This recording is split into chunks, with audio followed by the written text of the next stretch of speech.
오늘 하루도 말씀으로 시작하시는 성도 여러분, 2월 9일 새벽 만나 시간입니다. 설 명절이 다가오고 있습니다. 전염병으로 인해 타지에 있는 가족들을 찾아뵙기 어려워 그 그리움이 점점 더 커져만 가는 것 같습니다. 이 전염병이 물러나 함께 모여 예배드리고 관계의 즐거움을 회복할 수 있도록 기도의 시간을 가지시는 저와 여러분이 되시기를 축복합니다.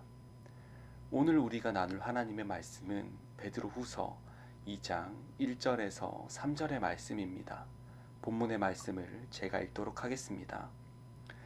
그러나 백성 가운데 또한 거짓 선지자들이 일어났었나니 이와 같이 너희 중에도 거짓 선생들이 있으리라.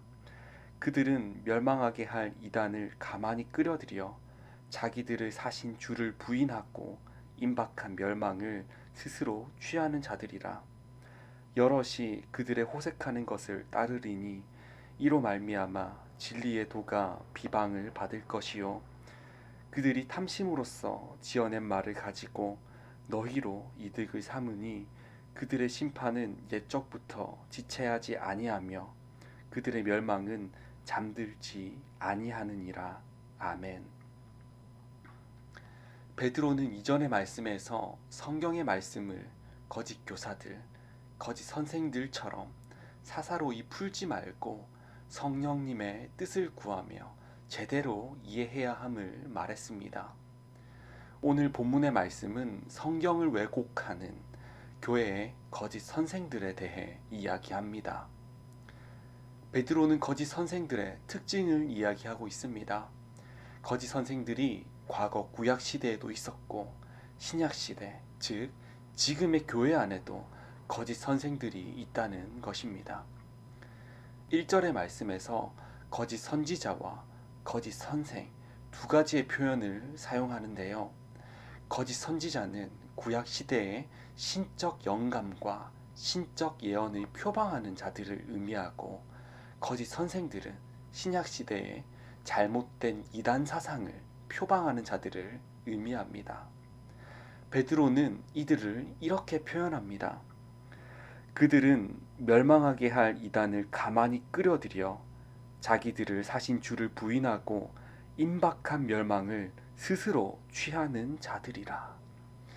여기서 이단은 복음의 진리를 거스르는 집단을 의미하고 그리고 가만히 끌어들여 라는 표현은 사람들이 눈치채지 못하게 몰래 끌어들이는 행위를 의미합니다. 또 2절을 보니 그들은 호색하는 것을 따른다 라고 말하고 있습니다.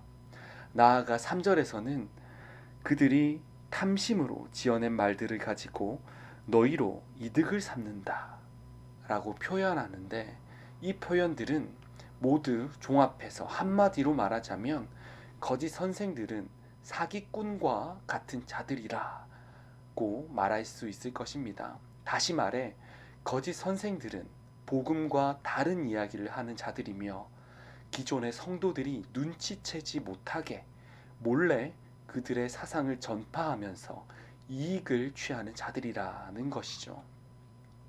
우리가 여기에서 생각해 봐야 할 것이 있습니다.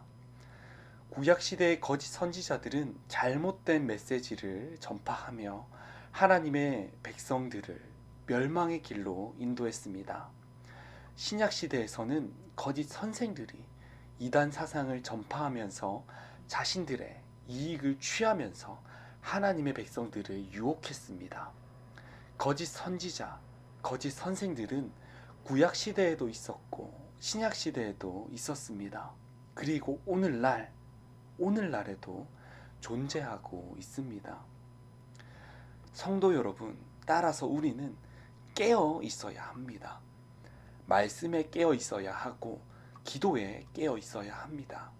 우리가 깨어서 분별하지 못하면 복음에서 이탈할 수 있기 때문입니다. 하루를 말씀으로 시작하시는 성도 여러분, 우리가 말씀에 깨어 있기를 바랍니다. 여러 매체들을 통해서 기독교를 표방한 거짓 선생들이 많음을 우리는 쉽게 확인할 수 있습니다. 우리가 그 꾀임에 넘어가지 않기를 바랍니다. 또한 우리도 우리 자신을 돌아봐야 할 것입니다. 혹시 주변 이웃들에게 거짓 선생과 같은 모습을 보이고 있지 않는지, 그리고 가르치고 있지 않는지 우리의 내면을 깊게 들여다봐야 합니다. 설 명절이 다가오고 있습니다.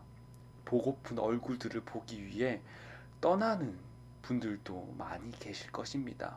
그러나 떠나지 못하는 분들도 계실 것입니다. 우리가 머무르는 그 곳에서 말씀의 근거에서 올바른 분별, 바른 판단을 하여 그리스도인의 모범이 되시기를 바랍니다. 올바른 선생의 역할을 감당하시는 저와 여러분이 되시기를 주님의 이름으로 축복합니다. 우리가 이 설명절 때 여러 가지 유혹들을 맞이하게 됩니다. 제사에 대한 유혹이 있을 것이고요. 혹은 가족 간의 다툼에 대한 문제도 있을 것입니다. 우리가 그때 올바른 선생의 역할을 감당하셔서 말씀의 근거에 바른 판단, 바른 분별, 바른 관계를 맺어 나가시는 저와 여러분이 되시길 주님의 이름으로 축복합니다. 기도하겠습니다. 사랑하는 하나님 아버지, 우리에게 말씀으로 시작하는 하루를 허락하심에 감사드립니다. 우리에게 성경을 바르게 보는 안목을 허락하여 주시옵소서. 그리하여 하루를 살아가며 지혜롭게 하시고 혹여나 넘어질 때가 오더라도 나를 살아가게 하시는 말씀에 힘입어 다시 일어서게 하여 주시옵소서. 늘 연약하여 넘어집니다. 그러나 주님 따라 가오니 우리를 붙잡아 주시기를 늘 기대합니다. 사랑합니다. 오늘 하루도 모두 주님께 의탁드리오니 예수님의 이름으로 기도합니다. 아멘.